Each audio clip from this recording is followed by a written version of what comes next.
Hi, I'm Katie from Foundations, and I'm going to walk you through essential crib cleaning tips. In childcare centers, keeping cribs clean and safe isn't just routine, it's a promise to families. With infants sharing sleep spaces, proper crib sanitation helps protect baby health and build parent confidence. Babies touch, chew, and explore every part of their crib. That's why consistent, baby-safe cleaning matters. When done right, it helps reduce illness, meet licensing standards, and extend the life of your equipment.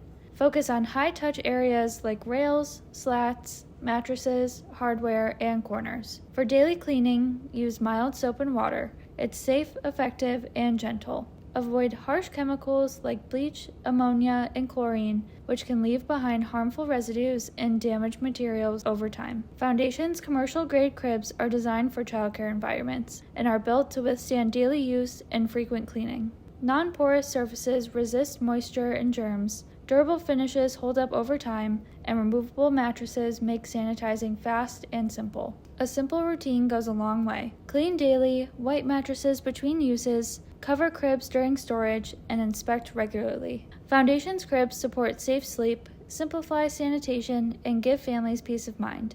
Explore our full collection of commercial-grade childcare cribs or contact our team to learn more.